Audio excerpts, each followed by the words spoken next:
Yo espero en el Señor que usted hoy esté muy atento a lo que el Señor va a hablar, que usted esté ahí con un corazón dispuesto para lo que Él quiere decir. Él siempre quiere hablar a nuestra vida con el firme propósito de que nuestro corazón sea transformado y que verdaderamente miremos cómo está viviendo cada uno de nosotros esta vida cristiana. Y yo espero que el Señor lo confronte a usted igual o más de lo que me confrontó a mí. Vamos a la palabra del Señor entonces. Evangelio de Marcos, capítulo 16. Evangelio de Marcos, capítulo 16.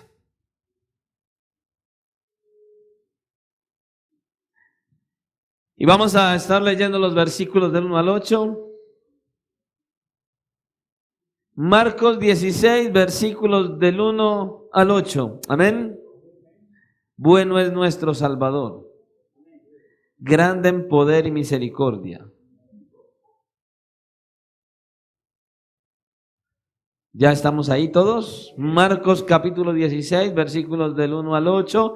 Y vamos a leer esta porción de la Escritura en el nombre del Padre, del Hijo y bajo la dirección de su santo, glorioso y maravilloso Espíritu que está en la iglesia. Y como iglesia decimos amén.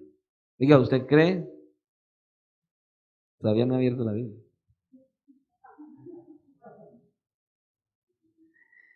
Dice la palabra del Señor de la siguiente manera, mis amados hermanos y hermanas, y leamos con todo entendimiento este pasaje que es algo impresionante, mis hermanos. Dice así: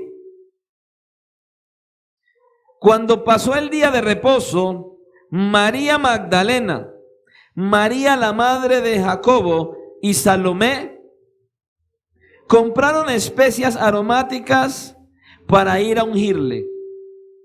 Y muy de mañana, el primer día de la semana, vinieron al sepulcro, ya salido el sol, pero decían entre sí: ¿quién nos removerá la piedra de la entrada del sepulcro? Pero cuando miraron, vieron removida la piedra, que era muy grande. Y cuando entraron en el sepulcro, vieron a un joven sentado al lado derecho, cubierto de una larga ropa blanca, y se espantaron. Mas él les dijo: no os asustéis, buscáis a Jesús Nazareno, el que fue crucificado. Ha resucitado, no está aquí. Mirad el lugar en donde le pusieron. Pero id y decid a sus discípulos y a Pedro que él va delante de vosotros a Galilea. Allí le veréis como os dijo. Y ellas se fueron huyendo del sepulcro, porque les había tomado temblor y espanto. Ni decían nada a nadie, porque tenían miedo. Señor y Dios, bendito Dios, gracias. Señor, gracias por tu palabra. Bendito Señor, gracias por lo que aquí hay, Señor. Gracias por la tumba vacía, que tiene tanto significado, Señor, gracias. Señor, por favor, te rogamos en esta hora que tu santo y glorioso Espíritu nos dé revelación de esta palabra, Señor. Que ministres nuestros corazones al punto de tener sensibilidad a la hora de escuchar todo lo que nos quieres decir. Que podamos confrontarnos a nosotros mismos a la luz de lo que aquí dice y evaluarnos y mirar cómo estamos viviendo la vida cristiana a la luz de lo que aquí hay en este pasaje. Señor, por favor, no permitas que tengamos dureza de corazón, porque escuchamos tu palabra y amén, amén, y luego salimos de aquí para volver al nuevo culto iguales que el anterior. Por favor, cambia, transforma y renueva nuestro corazón, nuestra manera de pensar, que verdaderamente, Señor, tu palabra rompa todos los esquemas destruya toda fortaleza y penetre hasta lo profundo de nuestro ser para conducirnos a vivir más para tu gloria. Ayúdanos, Señor, a entender tu palabra. Danos sabiduría, discernimiento. Señor, por favor, danos el deseo y el anhelo de ir a la práctica en lo que nos hables hoy. Bendice la iglesia por medio de esta palabra, de tal manera que tú hagas un efecto de cambio positivo y sobrenatural, y aquellos, Señor, que no te conocen, aquellos que no han venido a ti en arrepentimiento y fe, o cada alma que pueda ver escuchar este mensaje posteriormente, Señor, que tú hables a cada vida y le atraigas a ti, para que te conozca y se deleite en tu presencia. Te lo pedimos hoy, Señor, dándote gracias, todo honor y toda gloria en el nombre de tu amado Hijo Jesucristo. Amén y amén. Pueden tomar asiento. El título del mensaje que traemos en esta noche pareciera muy sencillo, pero tiene el mayor significado que cualquier persona podría darle en la vida. Y la mayor esperanza y el mejor aliciente para caminar en nuestra vida cristiana. Cristo resucitó. Porque Cristo resucitó. ¿Cuántos creen eso? Él no está caído, Él no está clavado en la cruz, Él no sigue en el sepulcro. El Cristo de la gloria, el Cristo de la Biblia está vivo. Se levantó de entre los muertos y está sentado a la diestra del Padre. Aleluya, gloria a Dios. Ese es tu Salvador. Él no está clavado, mi hermano, Él está vivo. Y a veces no entendemos que Él está vivo. Una de las preguntas que uno más encuentra cuando predica el evangelio a los que no conocen al Señor es esta: ¿cómo está usted seguro que el cristianismo es la religión verdadera? Mucha gente pregunta esto. Yo preguntaba esto antes de que Cristo me salvara. Yo decía, ¿por qué ustedes predican a un Cristo? ¿Por qué ustedes viven una vida cristiana? ¿Por qué ustedes afirman que es la religión verdadera? Yo me preguntaba eso. Porque todas las religiones de todos, o más bien todos los seguidores de todas las religiones, también piensan así. ¿Cómo, pastor? ¿Qué es la religión verdadera? Vaya usted, pregúntele a cualquiera de cualquier religión y ellos dicen, esta es la religión verdadera. Vaya cualquiera y todos dicen, esta es la religión verdadera. Y yo decía, bueno, ¿por qué ustedes dicen que son los que tienen la verdad si todas las religiones dicen que tienen la verdad? ¿No le han preguntado eso a usted? ¿Y usted qué ha respondido? La pregunta está, ¿cuál ha sido tu respuesta?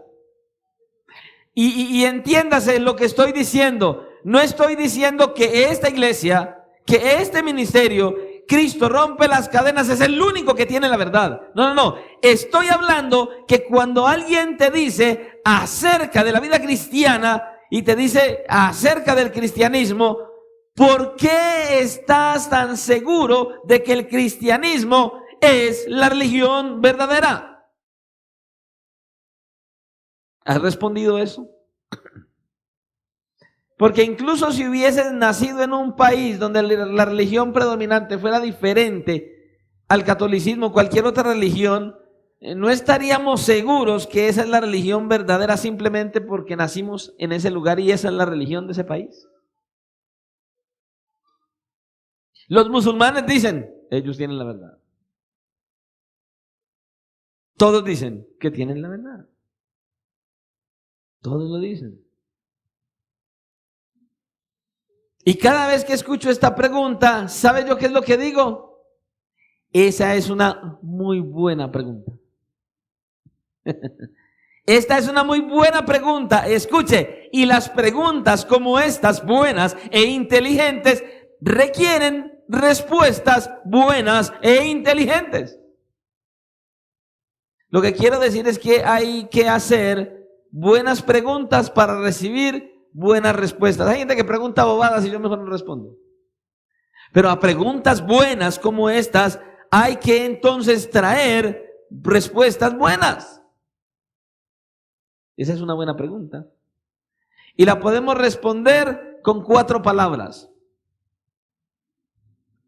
¿Cómo respondería usted a alguien que le diga: ¿por qué usted está tan seguro que el cristianismo es la verdadera? Cuando a mí se me ha preguntado tal cosa, lo he dicho con 4 palabras: la resurrección de Cristo. La resurrección de Cristo hace la diferencia. La resurrección de Cristo es el eslabón perdido. Porque la resurrección del Señor Jesucristo es la esencia de todo. Porque es la resurrección del Señor lo que separa el cristianismo de todas las religiones del mundo. Pastor, ¿y por qué usted está tan seguro? Porque escuche, Mahoma está muerto y enterrado. Literal. ¿Usted sabe quién es este? Siddhartha Gautama está muerto y enterrado, o sea, Buda. Y todos los líderes de todas las religiones del mundo están muertos y enterrados. Todos. Ninguno se ha levantado de entre los muertos. Dicen, fulano reencarnó en... ¿Y cómo me comprueba eso? ¿Qué reencarnó? Es que reencarnó en un pollo. No, ¿ustedes no se acuerdan por ahí de cierto personaje que dijo, murió alguien y luego viene este y dice, es que él vino en forma de pajarito y me habló y me dijo, o sea, vino en un pájaro? Bien. Todos los líderes religiosos de todas las religiones están muertos. Pero escuche, el cristiano verdadero, el cristiano genuino, nosotros los que somos cristianos creemos que Jesucristo, el Hijo de Dios, la segunda persona de la Trinidad, ese que murió en la cruz del Calvario por nuestros pecados y que fue sepultado en el sepulcro, al tercer día se levantó de entre los muertos, salió de la tumba completamente vivo, vivo y está vivo. Cristo. Ese que murió por tus pecados y por los míos está vivo. Y murió para darnos vida y vida en abundancia porque Él vive. Él vive, hermano. Yo no sé cuántos de ustedes pueden creer que Él está vivo. Nosotros creemos en Cristo porque la tumba está vacía. Nosotros creemos en Cristo porque la tumba está vacía. Escuche, de no haber sido por la tumba vacía, por la resurrección de Cristo, no habría cristianismo. Seríamos una religión más. La muerte de nuestro Salvador Jesucristo en la cruz sería como cualquier otra muerte. Si Él solo hubiera muerto y ya, un muerto más. Un muerto más. Yo recuerdo que en mis tiempos de no conocer al Señor, en mi mundo y en lo que yo hacía, yo me movía en un mundo muy perverso. Y me gustaba mucho la música rock, el metal, y vivía con el pelo largo, todo de negro, con manillas, y usaba camisetas alusivas a los grupos que me gustaban. Y dentro de ellos había uno muy particular que me llamaba mucho la atención, uno de los que más disfrutaba, no el más, sino uno de los que más, ¿cierto? Y ese grupo, llamado Dayside, tenía una canción, tiene una canción, que se llama Once Upon the Cross. Una vez en la cruz. Y yo era feliz colocándome la camiseta de esa canción. ¿Sabe por qué? Porque en la camiseta estaba la figura de Jesucristo crucificado, pero con todo esto abierto y todo expuesto así, ahí, literal. Cristo en la cruz y todo el cuerpo abierto y todos los órganos afuera. ¿Qué significaba esa canción Once Upon the Cross? Era solo un hombre que murió una sola vez y ya. Y yo decía eso. Le voy a ser sincero. Hoy ya no puedo decir lo mismo. Gloria a Dios. Gloria a Dios, ya no puedo decir lo mismo.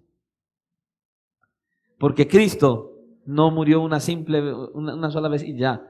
Cristo sí murió una sola vez, pero no se quedó muerto. Él se levantó de entre los muertos con poder y gloria y ahora está sentado a la diestra del Padre. Y es Él el que guía y direcciona a la iglesia en la persona del Espíritu Santo. Y eso no lo hace ninguna otra religión ni ningún líder religioso. Solo Cristo pudo hacerlo. Y nadie más que Cristo. Si Él no hubiera resucitado, hubiera sido un muerto más. Como dijo alguien una vez, no habría ninguna esperanza, no habría ningún evangelio que predicar si no fuera por la resurrección de Cristo. Esa es la conclusión del apóstol Pablo en 1 Corintios 15. Completamente. Ese es el gran capítulo del Nuevo Testamento sobre el tema de la resurrección. Algunos en la iglesia de Corinto, influenciados por la filosofía y sobre todo por la filosofía griega, estaban negando la realidad de la resurrección de Cristo, la resurrección corporal. Y Pablo tiene que decirles en el capítulo 15 y en el versículo 13 que si no hay resurrección de muertos, tampoco Cristo resucitó. Y si Cristo no resucitó, vana es entonces nuestra predicación, vana es nuestra fe. No habría perdón de pecados, dice Pablo, si Cristo no resucitó. Y todos aquellos que murieron confiando en Jesús, en realidad ahora están muertos como cualquier otro muerto, si Cristo no hubiera resucitado.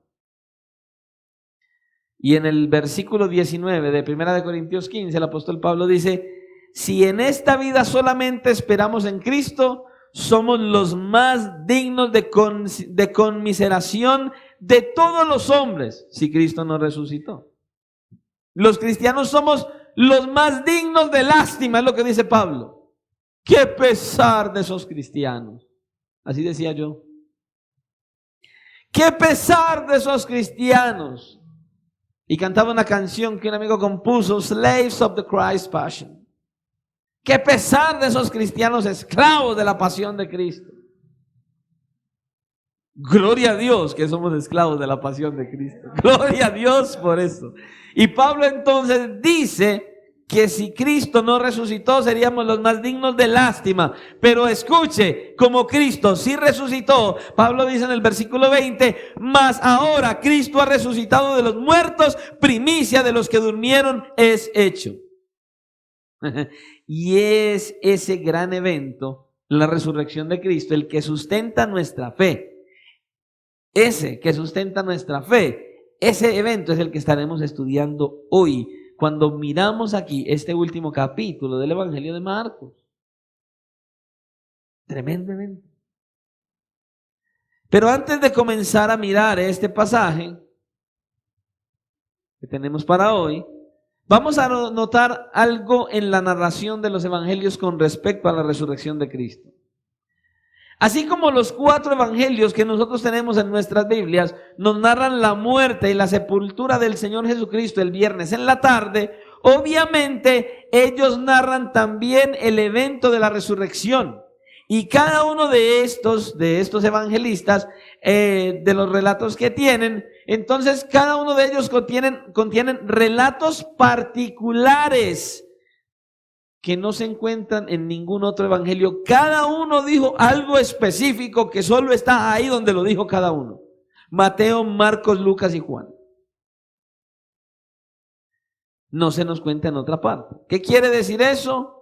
que si nosotros queremos hacer un cuadro completo de lo que sucedió ese domingo en la mañana, tenemos entonces que estudiar los 4 evangelios para mirar en compendio completo qué fue lo que pasó ese domingo en la mañana. Sin embargo, al usted y yo leer Mateo, Marcos, Lucas y Juan, el relato histórico de la resurrección de Cristo, nos damos cuenta que falta un detalle. Falta algo. Y para ser sincero, yo nunca lo había visto. Yo no me había dado cuenta de eso en el tiempo que llevo leyendo la Biblia. Hasta que comencé a estudiar a fondo este capítulo. Algo muy particular. Pastor, ¿y qué es? Cuéntenos, de pronto usted lo vio. Yo no lo había visto. Pastor, ¿y qué es? Y es que en los relatos de los evangelios hay un elemento que nosotros esperaríamos que estuviera allí, pero no está. Pastor, ¿y qué es? ¿Y cuál es? El evento mismo de la resurrección. Pastor, ¿cómo así? Escuche, es sorprendente, pero ninguno de los evangelistas nos dice cómo fue que Cristo resucitó. ¿Nadie dice? Escuche, nos cuenta con lujo de detalles qué pasó durante la crucifixión. Aún nos dicen algunas cosas de cómo fue sepultado, quiénes lo bajaron, cómo lo llevaron, cómo lo introdujeron en la sepultura, hasta cómo corrieron la piedra. Pero no encontramos ni un solo detalle de los evangelistas de qué fue lo que pasó en el momento justo en que el Señor Jesucristo resucitó. No nos dice nada qué pasó con el cuerpo muerto de Jesús en la tumba cuando volvió a la vida, no dice. Nos gustaría que dijera, estaba Cristo dentro de la tumba y de repente apareció una luz que descendió, que entró a la tumba y posó dentro. No dice nada de eso. Nada. Solo dice, resucitó. No dice nada. Pero nada de nada. Y mis hermanos, esta es una prueba de que los apóstoles, escuchen, los apóstoles no estaban tratando de escribir una historia ficticia, inventada, una historia fantástica o un relato sensacionalista para ganar seguidores, como hacen muchos hoy. No. Ellos estaban contando por inspiración divina lo que nosotros necesitábamos saber sobre este evento. Y sobre este evento que es en el cual descansa nuestra fe. El Espíritu de Dios quiso colocar un velo de misterio de cómo fue que Jesús resucitó. Solo dice que Jesús resucitó. Y eso es todo. Porque el Espíritu Santo lo que quería era que nosotros nos enfocáramos específicamente, no en cómo resucitó, de qué manera sucedió, cómo fue que el cuerpo vino a la vida. No, Él quería que usted y yo, que la iglesia a través de los tiempos, lo único que tuviera que saber es que Cristo resucitó y punto. La esencia nuestra no es saber cómo sucedió. La esencia para nuestro caminar cristiano es, Él está vivo. Él se levantó de entre los muertos. Y es impresionante la sencillez con que Marcos nos presenta el milagro más extraordinario de la vida del Señor Jesucristo. ¿Y cómo lo hace?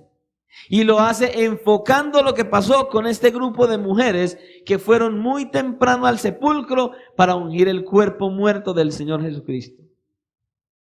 Y eso nos lleva a que nosotros miremos entonces lo primero que queremos hablar en este pasaje.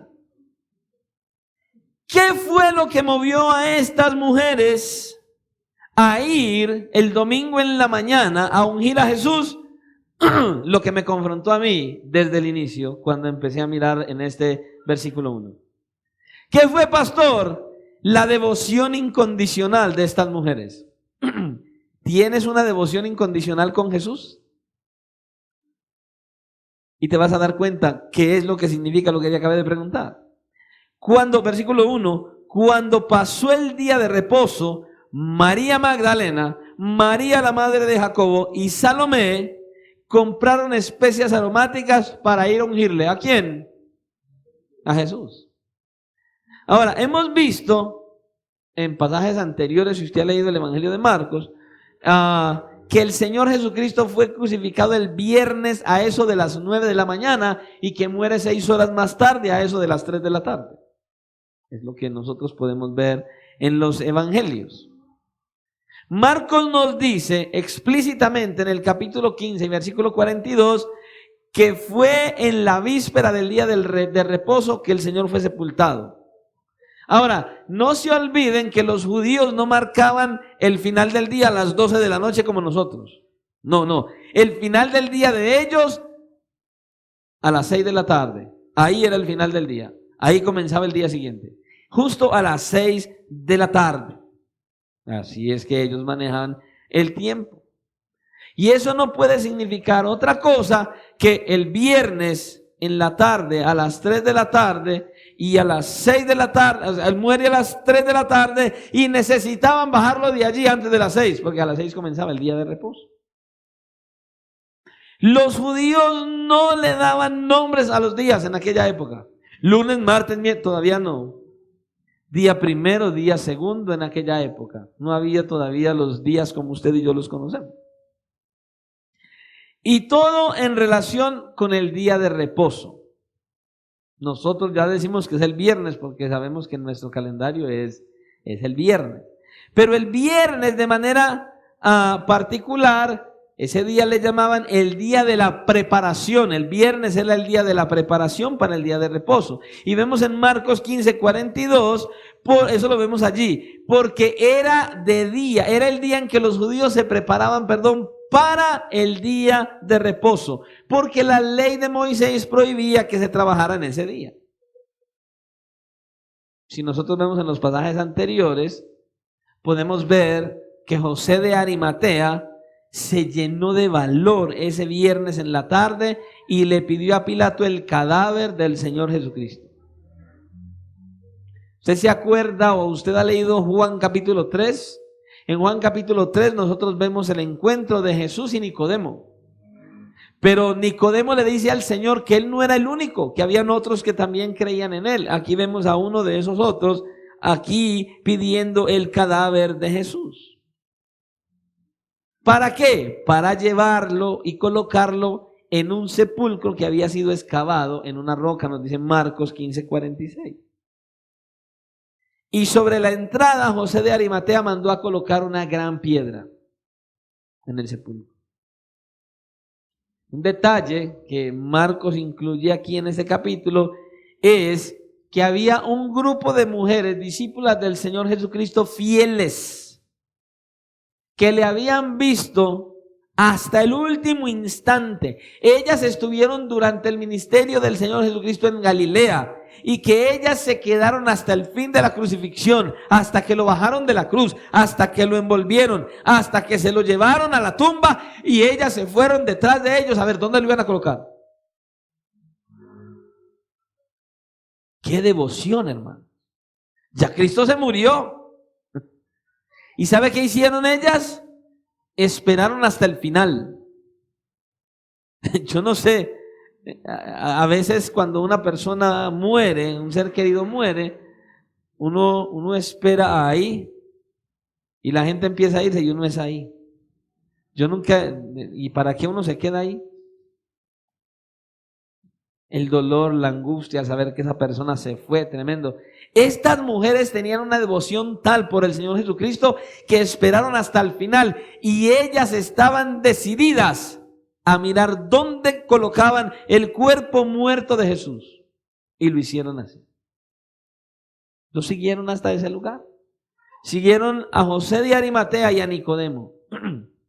Marcos añade más tarde que era para eso, para ver dónde estos hombres colocaban el cuerpo de Jesús. Pero estas mujeres no sabían que estos dos hombres eran discípulos al servicio secreto. Ellos eran discípulos a los secretos del Señor Jesucristo. Entonces ellas pensaban que de pronto se iban a llevar el cuerpo para otra parte y lo iban a esconder o algo así. Y bueno, y ellas se fueron a mirar dónde lo querían, dónde lo iban a colocar. Así que ahora de repente estos dos hombres, miembros del Sanedrín, toman el cuerpo de Jesús, se lo llevan y estas mujeres lo siguen secretamente. No iban con ellos, iban detrás, iban por allá, escondidas, mirando dónde iban a colocar el cuerpo del Señor Jesucristo. Como era ya llegada la hora del día de reposo, estas mujeres no pudieron prepararse de manera adecuada para ungir el cuerpo de Jesús como ellas seguramente hubieran querido hacerlo. Ellas querían ungir el cuerpo, pero no pudieron. Pero tan pronto terminó el día de reposo, estas mujeres salieron apresuradamente a comprar estas especias aromáticas y en la madrugada del domingo fueron a ungir el cuerpo del Señor. Esto es algo que los judíos hacían habitualmente con un cadáver, con sus seres queridos. Esa era una expresión de amor. ¿Y cuál era el único propósito que tenían con ungir el cadáver? Bueno, opacar un poco el mal olor que se levantaba ya después de cierto tiempo del cadáver estar muerto, en ese proceso de descomposición. De manera que estas mujeres querían tener, escuche lo que le voy a decir, estas mujeres querían tener la última oportunidad para servirle al Señor Jesucristo, a su Señor, a ese que amaban con todo su corazón. Ahora piensen en esto, mis hermanos, piensen en esto por un momento. Ya Cristo está muerto, ya murió. Y nosotros podemos ver que estas mujeres, estoy seguro, estas mujeres no estaban esperando llegar al sepulcro y esperar ver a Cristo resucitado. Para nada, si no, no hubieran llevado especias para ungirlo. Ellas no tenían la más mínima esperanza de ver a Jesús resucitado. Ellas no se acercaron a la tumba con la expectativa de ver al Señor Jesucristo levantarse de entre los muertos. Ellas iban con todo el propósito de ungir a Jesús. Ellos iban a ungir un cadáver, un cuerpo muerto. Pero escucha, a pesar de verle morir en la cruz, estas mujeres todavía amaban a Jesús. Ellas amaban a su Señor, al punto de no tener ningún reparo en identificarse con Él. No importa lo que digan lo que digan y que pase lo que pase, vamos a ir a ungir a Jesús. Así nos cueste lo que nos cueste, fue lo que estas mujeres determinaron hacer.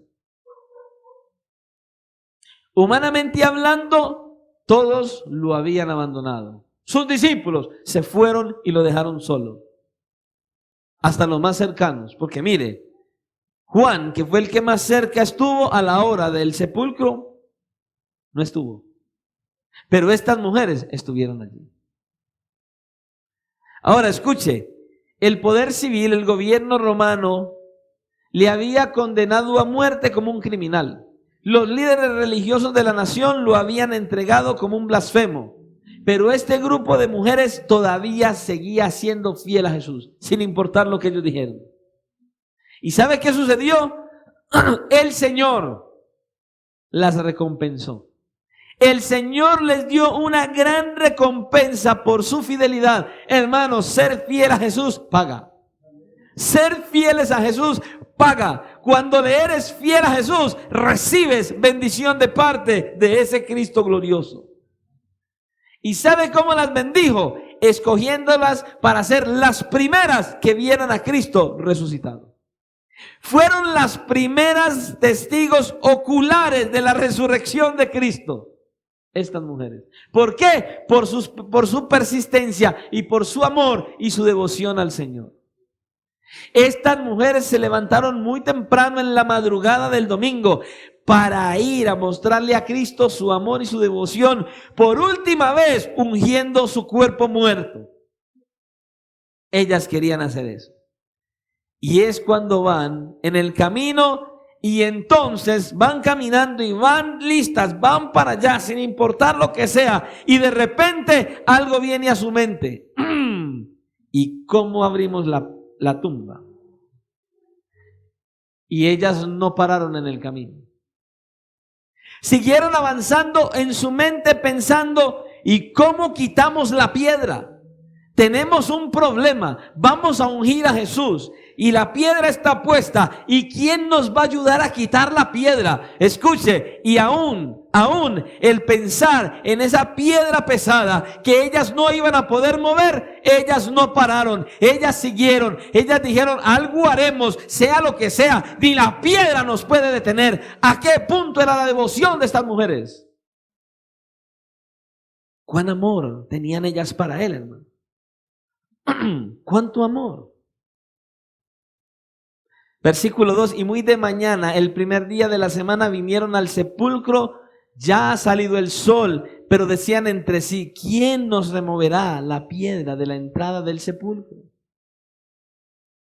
Y Marco nos dice más adelante que esa piedra era muy grande, no era cualquier piedra. Pero este grupo de mujeres no esperaron a que se apareciera un grupo de hombres para que le quitaran la piedra. Simplemente se movieron a hacer lo que ellas entendían que tenían que hacer por el amor que tenían a Cristo. Y ese amor era el que las movía a ellas a ir a hacerlo. Escuche, ellas no se fueron por el camino fácil. Y esto es un ejemplo para nosotros. Ellas no se fueron por el camino fácil. Estas mujeres no tomaron el camino fácil. Dirían, tal vez no es la voluntad de Dios que vayamos tan temprano al sepulcro. Ningún hombre se ha ofrecido. Los apóstoles salieron huyendo y al fin y al cabo ya Jesús está muerto. ¿Podemos ir un poco más tarde? No. Ellas madrugaron. Ellas tomaron la decisión de ir temprano al sepulcro a hacer lo que ellas querían hacer. Estas mujeres amaban tanto a Jesús, y cuando fueron a hacerlo, iban emocionadas a hacerlo. Incluso, aunque fuera un riesgo hacerlo. Ellas expusieron sus vidas por ir a ungir el cadáver de Jesús. Hermanos, seamos sinceros. Es muy fácil quedarse en la casa. Decir, no voy a ir hoy al culto. El hermano Joandri manda el link de la predicación y mañana más bien lo veo en la casa. Cuando llegue el link, me siento en la casa, cómodo, en mi cama, prendo el celular o el computador o lo subo a la televisión y me acuesto cómoda y plácidamente a verlo desde mi casa.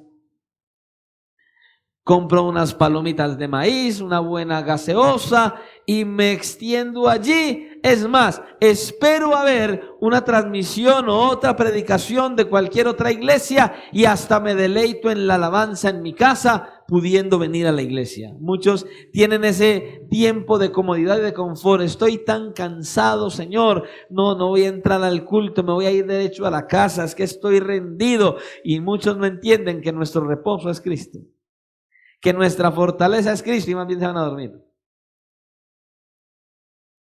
Eso no es mostrar la devoción que estas mujeres mostraron. Qué rico mi cama, un sillón bien amoblado, comodidad y comodidad en mi casa. Hermanos, necesitamos salir de nuestro acomodo y de nuestra seguridad para congregarnos y servirle al Señor como Él quiere que le sirvamos. Recuerde que yo le he dicho, usted con solo venir a congregarse ya le está sirviendo al Señor, porque venimos para ministrarlos los unos a los otros. Pero que cuando lo hagamos con la misma motivación que estas mujeres lo hicieron. ¿Sabe qué las movió a ellas? El amor sincero y apasionado que estas mujeres tenían por el Señor Jesucristo. Un amor sincero y apasionado por Él lo movió. Y como les dije al principio, cuando estudiaba este pasaje y vi estas mujeres, tuve que parar y examinarme y empezar a cuestionarme y decirle, Señor, ¿yo seré como estas mujeres? Pastor, ¿usted? Sí, pero usted es el pastor. ¿Y qué diferencia hay entre el pastor y usted? Ninguna. Y empecé a examinarme a la luz de la pasión y la devoción de estas mujeres. ¿Y qué creen? No me gustó lo que vi. No, no me gustó lo que vi. Dije, oh Señor. Casi que cierro la Biblia y me paro y digo, Señor, luego sigo. Porque no me gustó lo que vi. Y entonces empezaron a venir a mi mente cuestionamientos y preguntas. Y la primera pregunta que vino a mi mente fue, ¿por qué hago lo que hago? ¿Por qué hago lo que hago? Y lo primero que dije fue, yo soy el pastor de la iglesia.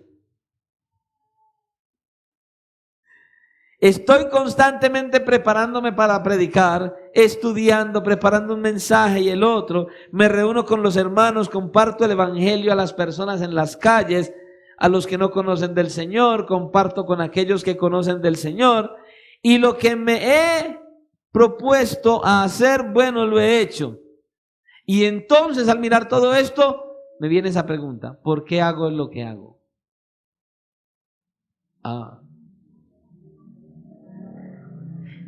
Y seguía preguntándome, ¿es simplemente porque es mi deber hacerlo? Le voy a ser sincero, yo amo predicar, yo amo enseñar, yo amo poder compartir con las personas acerca de Cristo, el evangelio y compartirles de la palabra. Amo predicar. Pero escuche, yo sé que uno puede amar la predicación, pero al mismo tiempo no amar a las personas a las que les predico. Es más, uno puede amar predicar y no necesariamente amar al Jesús del que predica. Ahora, no lo miremos solo desde aquí. ¿A cuántas personas les apasiona la música y les fascina tocar, pero no aman al Jesús al que le tocan? ¿Cuántos aman cantar, pero no aman a ese Jesús al que le cantan? ¿Y en qué se manifiesta eso? En que cantas, en que lloras cuando cantas, en que tu corazón se quebranta a la hora de cantar, pero tu estilo de vida, tu fe en el Señor, tu entrega al Señor muestra que lo que cantas es una mentira. Porque es muy lindo cantar. Es muy lindo cantar. A veces nos gozamos en la iglesia y cantamos. Cuando el pueblo del Señor alaba a Dios, suceden cosas maravillosas. Y salimos de la iglesia y no vemos las maravillosas porque vivimos más mal que el diablo. Pero en la iglesia, cuando el pueblo del Señor alaba a Dios, y salimos de la iglesia a hacer lo que le desagrada a Dios, vivimos con el mismo desánimo, el mismo desgano, no hay compromiso, no hay lealtad, no hay fidelidad, hay desconfianza, no sabemos, no creemos, no confiamos, vivimos así y vivimos como el jorobado de Notre Dame. Pero cuando el pueblo del Señor alaba a Dios, es que entonces ¿dónde está el cantado?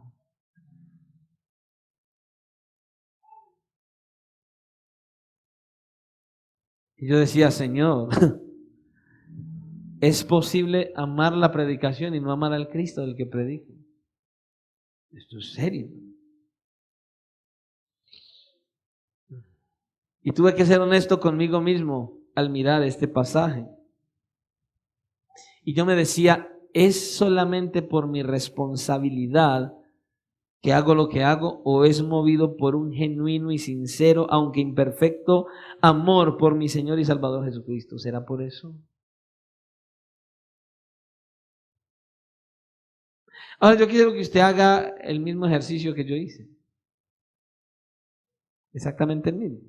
Y que se haga las mismas preguntas que yo me hice. Que usted se examine a usted mismo y entonces usted como iglesia diga, ¿por qué hago lo que hago? Muy bien, ¿por qué vengo a la iglesia? ¿Por qué leo la Biblia? ¿Por qué oro? ¿Por qué canto? A los que sirven en la iglesia, ¿yo por qué estoy sirviendo en la iglesia? ¿Por qué canto en la alabanza? ¿Por qué hago aseo en la iglesia? ¿Por qué hago lo que hago? ¿Usted por qué se congrega? Usted le diga, Señor, ¿yo por qué me congrego? ¿Qué es lo que te mueve a servir cuando sirves? ¿Qué te mueve a servir en el ministerio que estás? ¿Qué es lo que te mueve a llevar el mensaje a otros? ¿Qué es lo que te mueve para visitar a un hermano enfermo? ¿Qué te mueve para suplir la necesidad de alguien? ¿Qué te mueve? ¿Qué es lo que te mueve para ser un buen ejemplo en tu trabajo, en el colegio, en la universidad donde estés? ¿Qué es lo que te mueve cuando estás luchando contra las tentaciones que combaten contra el alma? ¿Es la vergüenza pública lo que diga la gente porque te ve caer? ¿O es que te vas a sentir mal después de hacerlo? ¿Qué es lo que te mueve a ser cristiano, a seguir a Cristo? ¿Qué te mueve? ¿Qué es? ¿Qué es lo que te motiva para seguir en el Señor? ¿Tu esposo, tu esposa, tu hijo, tu hija? ¿El ministerio? Alguna vez escuché a una mujer decir estas palabras, escuche, y que no le pase a usted. Si mi esposo llegase a morir, yo no sería capaz de seguir en el Señor.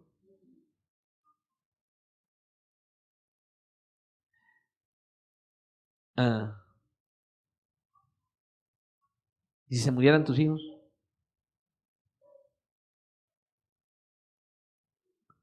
Si se murieran tus hijos, ¿seguirías al Señor con la misma devoción, pasión? ¿Qué harías? Si se muriera ese ser que más amas, ¿seguirías al Señor con la misma fiesta? Yo me acuerdo cuando murió mi suegra. Lo he dicho muchas veces. Yo no sé si usted... No vayan a hacer gestos, por favor, que pueden morir hoy. Yo no sé si los hombres en esta iglesia o las mujeres en esta iglesia aman a su suegra. Yo lo he dicho muchas veces, yo amé y amo aún a mi suegra de una manera impresionante. Porque para mí fue una mujer ejemplar. Y el día que esa mujer murió fue como, o sea, una espada al corazón, fue algo muy, muy doloroso. Pero el domingo estábamos aquí mi esposa y yo, y sobre todo ella que es la hija. Aquí estábamos alabando al Señor, glorificando al Señor, y ella danzaba y se gozaba y se deleitaba en el Señor. Y mucha gente la juzgó, uy, pero se le murió la mamá y es como si nada. No, hermano. Es que ella tenía una fe, una confianza y una esperanza, y yo también, de que ella murió y no se fue a la condenación. Sí, la extrañamos porque no está, pero sabemos que ella está donde usted y yo queremos estar hoy, y entonces eso motivó nuestro gozo y nuestra alegría. Pero ¿cuál es tu motivación para hacer lo que haces? ¿A qué es que te estás conduciendo lo que haces? ¿Qué es lo que te mueve? Y si tus hijos murieran, si tu esposo muriera, si tu esposa muriera, si lo que más amas muriera, ¿qué pasaría? ¿Seguirías a sí mismo con la misma pasión y el mismo fervor al Señor? ¿Le servirías igual? ¿Tendrías la misma devoción? ¿Cuántas veces por una simple enfermedad, porque no tengo trabajo, porque algo sucedió, por cualquier circunstancia que viene, que la Escritura dice que a los que aman a Dios todas las cosas le ayudan a bien, y entonces viene una calamidad y me quiero morir? ¿Qué te motiva a hacer lo que haces y a ser cristiano? Oh, por Dios, mi hermano, mi hermana, sentí una puñalada en mi corazón y yo decía, Dios mío, no me gusta lo que veo.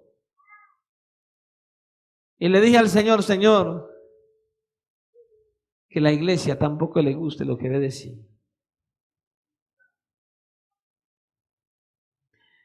Porque muchas veces nos creemos muy super espiritualoides y decimos, yo me veo bien, pastor. Y yo te digo, yo te veo muy mal, mi hermano.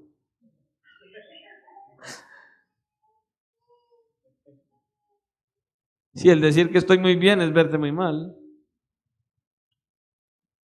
Dios mío. Esta mujer decía, si mi esposo llegara a morir, yo no sería capaz de seguir adelante en el evangelio. Hermanos, palabras como estas no son de una persona que está siguiendo a Cristo por amor a Cristo. Yo sé que en la vida cristiana tenemos luchas, ¿sí? Porque el pecado está allí, porque el pecado es un estorbo, porque nosotros estamos aún con una raíz pecaminosa, porque las luchas están, porque el enemigo de nuestras almas viene y se manifiesta de todas las maneras posibles y nos quiere hacer la vida de cuadritos y quiere alejarnos del Señor. Sí, eso es verdad. Pero la pregunta es, ¿de verdad tú estás luchando? Los problemas, las dificultades, las necesidades, no el perro me habla, ni el perro me saluda, ya no me volea la cola, tengo problemas por doquier, esto me pasa aquello, mi esposa, mi esposo, esta situación. ¿Verdaderamente estás luchando? ¿Verdaderamente estás buscando agradar a Dios? ¿Verdaderamente estás buscando vivir una vida cristiana apasionada, viviendo solamente por Él, únicamente por Él, sin importar lo que se caiga a tu alrededor? ¿Verdaderamente estás haciendo lo que haces por amor a Cristo? Examínate. Examínate. ¿Estás luchando? ¿Estás luchando en oración? Amén, pastor. Y llegas a las 6 de la mañana a venir a orar a la iglesia, o te quedas durmiendo en la casa sabiendo que pudieras estar aquí. Puedes estar aquí orando y, pastor, yo estoy luchando. Sí, no te veo en la iglesia, ni en el culto de oración en la mañana, y muy rara la vez en el culto los viernes. Entonces, ¿qué es lo que estás luchando? Luchando solo en mi casa, cuando la Escritura dice que si 2 o 3 nos ponemos de acuerdo en algo, el Señor está ahí y Él nos responde, ¿o no? Y lo he dicho, ¿cuántos jalan más? ¿Yo solo en mi casa o 5 o 6 en la iglesia? Es verdad, muchos trabajan, no pueden venir, no pueden estar. Pero si usted tiene un espacio y tiene siquiera 15 o 20 minutos, voy para la iglesia, voy a ir a orar, necesito este tiempo, necesito la presencia de Dios, porque lo amas. Pero si no lo amas, buscas excusas para no venir. Y dices que estás luchando en oración. Estás luchando en dependencia del Espíritu Santo. Estás luchando yendo a ir a las Escrituras para conocerle cada día más y poder vivir más para agradarle a Él. Estás luchando en esa dependencia genuina del Espíritu Santo para que el amor de Cristo predomine en tu corazón como el motor principal para que sigas avanzando en tu vida cristiana. ¿Por qué haces lo que haces? Porque eres cristiano. ¿Por qué? El apóstol Pablo decía: es por amor a Cristo que yo tengo todas las cosas por basura.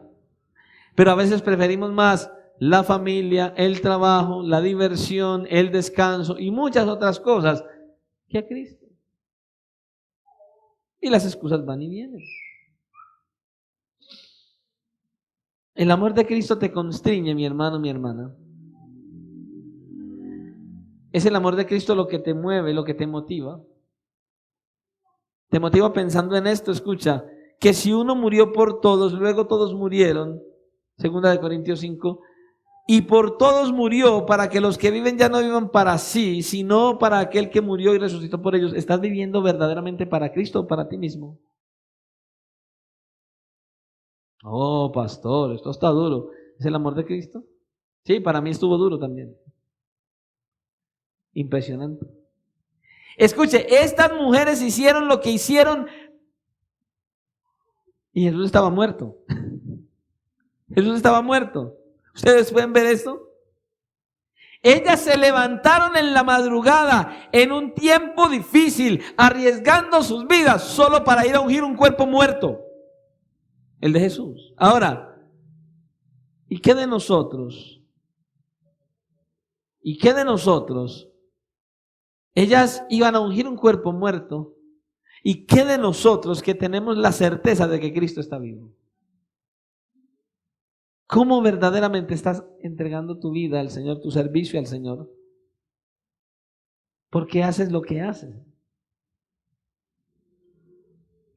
Hermanos, sinceramente debemos pedir a Dios en oración que nos conceda crecer cada día más y más en nuestro amor por el Señor. Que tengamos un amor creciente, ferviente, apasionado y activo por nuestro Señor y Salvador Jesucristo. Un amor que nos impulse a salir de nuestra zona de confort para, escuche, gastar nuestras vidas para Él. Debemos pedir eso en oración. Salirnos de nuestra comodidad y verdaderamente que nos cueste agradar al Señor. Estas mujeres salieron de madrugada el domingo al sepulcro. Y muchos llegan a cualquier hora a la iglesia el domingo. No, es que trabajé toda la semana. ¿Y ellas qué? se fueron valientes y esforzadas madrugando. Y como estábamos diciendo, entonces iban en el camino y de repente se dieron cuenta de que había un tropiezo, de que había un problema. La puerta del sepulcro está cerrada con una piedra. Oh, por Dios. El sepulcro está cerrado. Y esto nos lleva a que miremos lo segundo que quiere el Señor hablarnos aquí. Ya vemos la devoción incondicional. Veamos ahora una tumba abierta y vacía. Versículo 4. Pero cuando miraron, vieron removida la piedra, que era muy grande. Y cuando entraron en el sepulcro, vieron a un joven sentado al lado derecho, cubierto con larga ropa blanca, y se espantaron. Hermanos, otra vez, debemos notar esos pequeños detalles que a veces no notamos a la hora de leer el pasaje, un pasaje de las Escrituras. Marcos nos dice que al llegar al sepulcro estas mujeres miraron, levantaron los ojos. Y esto nos ayuda entonces a visualizar lo que sucedía. Cuando ellas llegaron al sepulcro, dice que ya estaba el sol, pero mientras que iban llegando al sepulcro, ellas ¿qué estaban haciendo? ¿Por qué si podían ver la tumba de lejos y estaban pensando en la piedra? Dice que ellas vieron, en pocas palabras, dice, y levantaron los ojos. ¿Qué era lo que estaba pasando allí? El camino era difícil, era tortuoso, seguramente todavía no estaba muy claro el día y ellas iban mirando por dónde caminaban para no tropezarse y caer.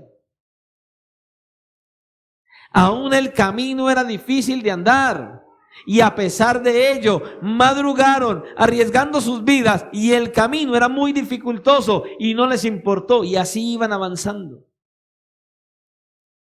Así era. Lo más seguro es que cuando salieron de su casa todavía estaba oscuro. Todavía estaba oscuro. Y estas mujeres iban avanzando con los ojos puestos en el camino y de repente llegaron a la tumba. Levantan la vista y de ¡ah! La piedra no está. Aleluya, gloria a Dios, nos quitaron la piedra antes de que llegáramos. Yo me imagino a estas mujeres, ¿quién llegaría primero? ¿Quién fue el primero que osó venir más temprano que nosotros? Lo que estas mujeres no sabían, pero que nosotros sí, es que durante el día de reposo, los miembros del Sanedrín habían ido a hablar con Pilato y habían dicho a Pilato para que él hiciera que colocaran la piedra y le colocaran un sello. Y él les accedió y llevaron incluso soldados romanos. Ustedes se imaginan en aquella época una piedra en un sepulcro con un sello romano que cualquiera se atreviera a quitarlo. Hermanos, estaban atentando contra sus propias vidas plenamente. Y estaban ahí y la piedra estaba quitada. Pastor, ¿y los soldados qué pasó? Se espantaron y se salieron huyendo. La piedra estaba removida. Así que estas mujeres decidieron entrar. Entraron al sepulcro. ¿Y qué se encontraron?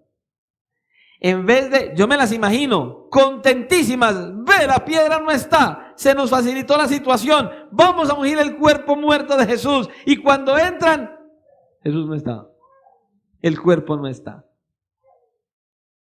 Y se encuentran a un joven que por los otros evangelios nosotros sabemos que era un ángel, sentado al lado derecho, vestido con vestiduras blancas. Algo había pasado en las primeras horas de ese domingo. Oh, sí. ¿Qué fue lo que llenó de espanto a los soldados que cuidaban la tumba, que cuando las mujeres llegaron ya no estaba? Mateo capítulo 28, versículo 2 dice que se produjo un gran terremoto, porque un ángel del Señor descendió del cielo y removió la piedra.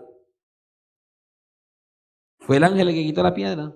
¿Y quién le va a decir a él? ¿Quién le va a reclamar por el sello?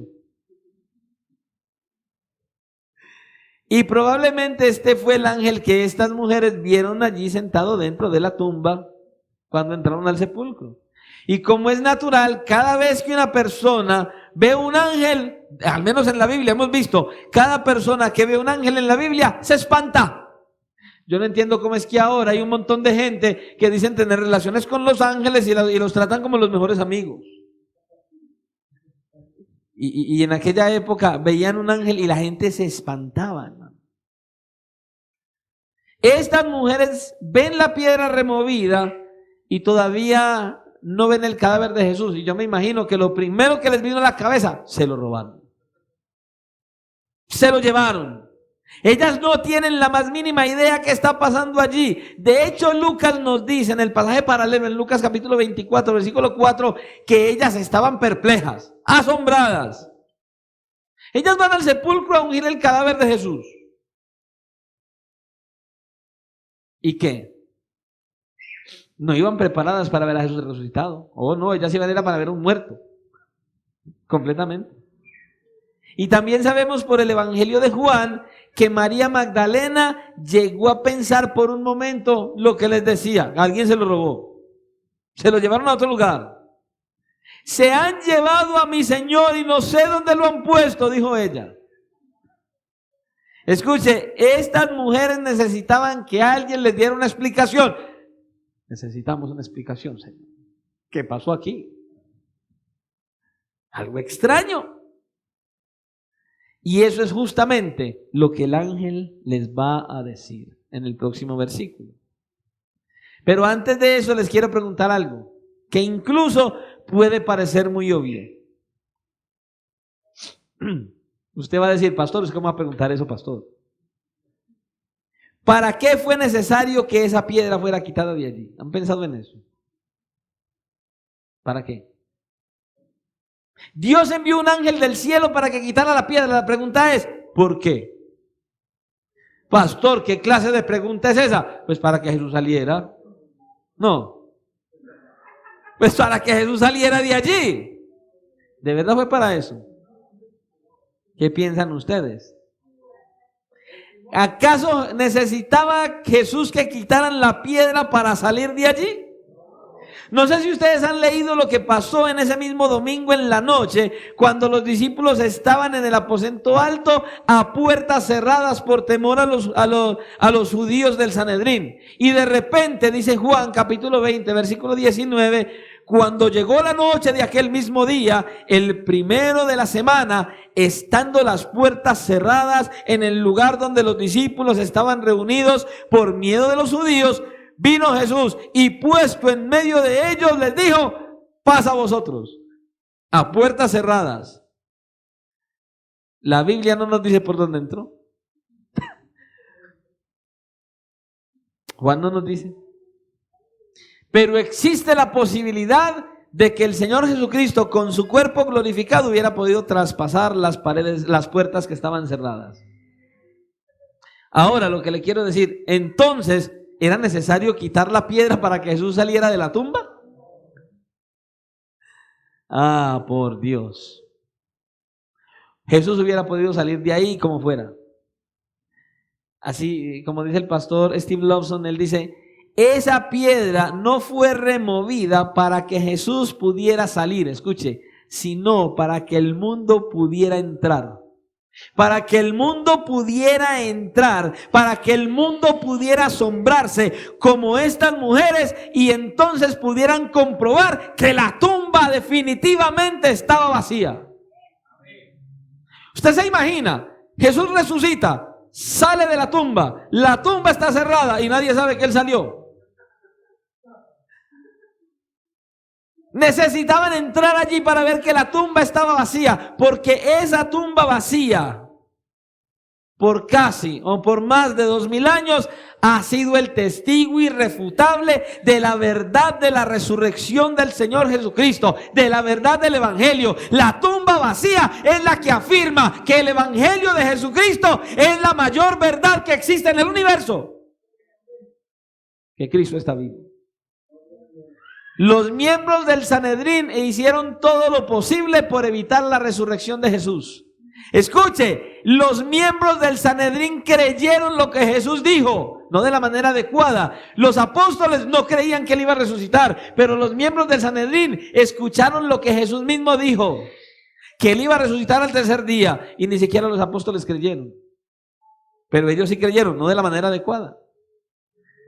Ellos escucharon a Jesús decir: nadie me toma mi vida, yo la pongo de mi propia voluntad, porque yo tengo autoridad para ponerla y para volverla a tomar. Los fariseos creyeron eso. Una y otra vez el Señor Jesucristo le dijo a los discípulos que él se iba a morir y que al tercer día resucitaría. ¿Y por qué ninguno fue al tercer día a buscarlo? ¿Por qué ninguno fue a la tumba? Ese es el problema que han enfrentado los escépticos a través de la historia. Nunca han podido dar una explicación de la tumba vacía, ni de cómo fue removida la piedra, y de cómo desapareció el cuerpo de Jesús. Pero nosotros sabemos con toda seguridad que en el primer siglo hubo un grupo de hombres que salieron predicando por todas partes, exponiendo sus vidas. No les importó, después de que ellos vieron la tumba vacía y se encontraron con Cristo, a estos hombres y a estas mujeres no les importó ni sus vidas. Salieron, fueron a predicar, los amenazaron, los encarcelaban, les decían que los iban a matar, y ellos decían: no le hace, seguimos predicando al Cristo resucitado. ¿Quién se va a hacer matar por una mentira, hermano? ¿Quién va a dar su vida por algo que no es una realidad, hermanos? Por Dios. ¿Quién? ¿Quién? Ahora sabemos que la explicación que dieron los líderes religiosos de Israel, según Mateo capítulo 28, es que los discípulos se robaron el cuerpo. Él no resucitó, eso se lo robaron. Todavía hay gente que cree eso, hasta el día de hoy. Y esta explicación es completamente absurda. Escuche, recuerde que todos estos hombres habían abandonado al Señor Jesucristo en el momento del arresto. Ninguno de ellos había entendido sobre la resurrección. Para los apóstoles todo terminó. ¿Cuándo? Cuando Jesús murió. Cristo clavado en la cruz, no, usted ya se muere. Ya se murió, no hay nada que hacer. Ya un líder que vino y se murió. ¿Quién iba a creer que después de esto, a los 3 días, iban a llegar Pedro y Juan y los otros discípulos, iban a entrar a la tumba y se iban a enfrentar con una guardia romana, y que iban, después de haber salido de la tumba, a enfrentarse a los soldados, se iban a enfrentar a los del Sanedrín, se iban a enfrentar a todo el mundo, y no les iba a importar? ¿Por qué? Porque la tumba de Jesús está vacía. Él resucitó y vamos a dar nuestras vidas si nos toca. ¿Y cuántos de nosotros hacen eso hoy? ¿Cuántos de nosotros lo hacen? Después de que el Señor resucita, todo cambia. Se enfrentaron absolutamente a todo y no les importó, hermanos. No les importó. Hermanos, en verdad nosotros podríamos decir que el Nuevo Testamento fue escrito por un grupo de hombres que se inventaron la resurrección de Jesús y luego estuvieron dispuestos a dar sus propias vidas y morir por una mentira. Eso es absurdo. Lea el Nuevo Testamento y pregunte si en verdad este libro, la Biblia, el Nuevo Testamento, pudo haber sido escrito por un grupo de personas que estaban locas. ¿En verdad? ¿O qué explicación podemos dar a la transformación de Saulo de Tarso? ¿Cómo lo explicamos? Este hombre fue un hombre que perseguía a la iglesia, perseguía a los cristianos, consentía la muerte de los cristianos, azotaba a los cristianos, y de repente el apóstol Pablo dice entonces que él se encontró con Jesús, y después de que se encontró con Jesús fue un perseguido, igual que como él perseguía a la iglesia, y a pesar de ello fue un hombre que Dios usó no solamente para predicar el evangelio en todo Asia, sino para escribir la mayoría de las cartas que usted y yo vemos en el Nuevo Testamento. ¿Cómo podemos explicar entonces la transformación que tuvo el apóstol Pablo, tan radical? ¿Qué fue lo que pasó en la vida de este hombre? Si usted le pregunta a Pablo, cuando llegue al cielo, él le va a decir, me encontré con Jesús resucitado. Camino a Damasco y eso cambió mi vida. Y entonces pasé de perseguidor a evangelista. Pablo. Le pregunto, ¿usted de verdad se ha encontrado con Jesús? ¿Usted verdaderamente se ha encontrado con... ¿Usted ha tenido un verdadero encuentro con Cristo? Evalúe su vida. ¿Usted verdaderamente ha sido transformado de la misma manera que el apóstol Pablo fue transformado? Yo le hago otra pregunta. ¿Acaso el Cristo con el que Pablo se encontró es diferente al Cristo que nos está llamando a nosotros? Si es el mismo Cristo, usted ha tenido el mismo encuentro personal con Jesús y ahora su vida ha dado los mismos frutos que podemos ver en el apóstol Pablo, en Pedro, en Marcos, en Mateo, en Lucas, en Tito, en Timoteo, en Filemón. Examínate. ¿Usted puede decir que ha sido cambiado al punto de Pablo? ¿Usted verdaderamente puede mirarse delante del Señor a la luz de las Escrituras, según su propio estilo de vida, y decir que usted verdaderamente nació de nuevo? Tu testimonio, lo que la gente ve de usted, puede decir que los que a usted lo ven dentro y fuera de su casa pueden decir que usted verdaderamente muestra con su estilo de vida que Cristo está en usted. Usted verdaderamente refleja a Cristo y la gente que lo conoce, la gente que vive con usted, puede decir, tu esposo, tu esposa, puede decir, mi esposo verdaderamente muestra a Cristo, mi esposa verdaderamente muestra a Cristo, mi esposo está imitando a Jesús, mi esposa está imitando a Jesús, mi hijo, mi hija está imitando a Jesús. Puedes decir que alguien te ve y dice de ti mismo, no que digas del otro, no, puedes decir de ti mismo que la gente está viendo que eres como Cristo cada día más. Por Dios, con tu estilo de vida. El tiempo es corto, hermano. Qué cosa tan tremenda. Quisiera entonces parar más bien aquí y dejarle un reto esta noche. Mediten lo que hemos hablado hasta aquí y comience a mirar su interior.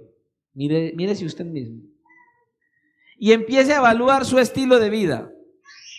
No se compare con su esposo, con su esposa, con su hijo, no se compare con ningún hermano de la iglesia.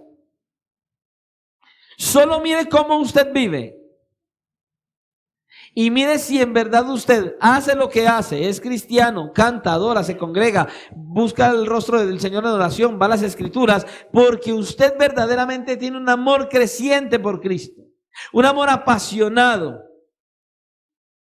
Mire dentro de usted si en verdad usted ha tenido un verdadero encuentro con Cristo, de tal manera que usted pueda decir que ya usted no es el mismo y que usted pueda levantar la voz como la levantó Pablo. Para mí el vivir es Cristo y el morir es ganancia. Solo examínese si usted está así. Examínese. Pero no se desanime cuando se examine. Anímese pensando de que no todo está perdido, porque Él resucitó para darte vida y vida en abundancia. Si ves, pastor, definitivamente esto me está golpeando, tranquilo, a mí todavía me golpea hasta ahora. Entonces haga como yo, venga a Cristo en humillación. Venga a Cristo humillado, con un corazón quebrantado. No me escuche a mí, escuche al Señor diciéndole, examínate a ti mismo, evalúa tu corazón, evalúa tu estilo de vida, evalúa cómo te estás comportando, evalúa qué clase de vida cristiana tienes delante de Dios, que Él es el que ve y conoce hasta los pensamientos más íntimos tuyos. Examínate delante de Él y cómo estás viviendo.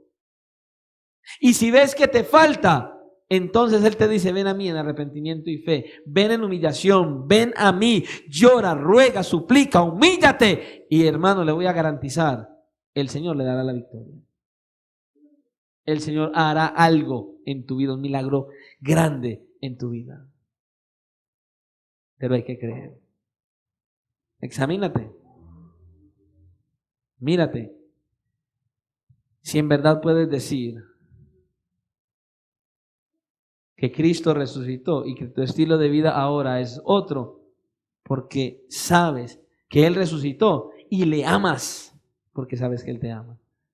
¿Verdaderamente tu amor es tan apasionado como el Señor quiere que sea? Examínate. Y que el Señor nos ayude a seguirnos examinando en el próximo servicio, en el próximo culto, en el próximo mensaje, cuando el Señor así lo permita. Oremos al Señor. Señor y Dios y Padre de la gloria, te damos gracias hoy, una vez más, por tu bondad, por tu fidelidad y por tu infinita misericordia. Señor, he aquí tu palabra y creo que las dos cosas más importantes que caben resaltar aquí es que estas mujeres eran apasionadas por ti. Necesitamos evaluarnos si estamos apasionados por ti. Si todo lo que somos y hacemos lo hacemos verdaderamente porque tenemos un amor creciente por ti, Señor. Y si verdaderamente nosotros estamos siendo cambiados, transformados y renovados por el hecho de que tu Hijo Jesucristo resucitó de entre los muertos y ahora está sentado a la diestra del Padre. Señor, ayúdanos a mirarnos a la luz de tu palabra. Ayúdanos a examinarnos, a evaluar nuestro estilo de vida y verdaderamente a mirar si hemos nacido de nuevo, si nuestro comportamiento verdaderamente es como tú deseas que sea, si es que verdaderamente nosotros hemos tenido un verdadero encuentro con Cristo, si verdaderamente cada día nos estamos pareciendo más a ti. Tu palabra dice: sed imitadores de Dios como hijos amados. Ayúdanos a mirarnos si nos estamos pareciendo a ti, si te estamos imitando, y si no, ayúdanos a venir a ti en arrepentimiento, en fe. Ayúdanos a venir a ti, oh glorioso Dios, porque necesitamos de ti más que de cualquier otra cosa. Ayúdanos a venir a ti, Señor, para ser cambiados, transformados y renovados. No hay nada perdido. Estás hablando porque quieres que vengamos en humillación ante ti, para restaurarnos, levantarnos y fortalecer. Gracias, Señor, por tu palabra. Gracias, Señor, por esta confrontación. Gracias, Señor, por decirnos que no todo está perdido, que en ti hay esperanza, que la esperanza es Cristo, que la esperanza es venir en humillación y que tú nos levantarás, como tu palabra dice. Nos levantarás y nos darás fuerza y seremos como las águilas. Ayúdanos a creerlo y a vivir verdaderamente buscando ser renovados y ser restaurados. Te lo pedimos en esta hora y te damos gracias y te rogamos que al salir de este lugar nos lleves en bendición y en victoria a nuestros hogares y que podamos vivir meditando en tu palabra y buscando qué es lo que hay en nuestro corazón de verdad. Ayúdanos y guíanos. Es lo que te pedimos en Cristo Jesús. Amén y amén. Señor, bendiga.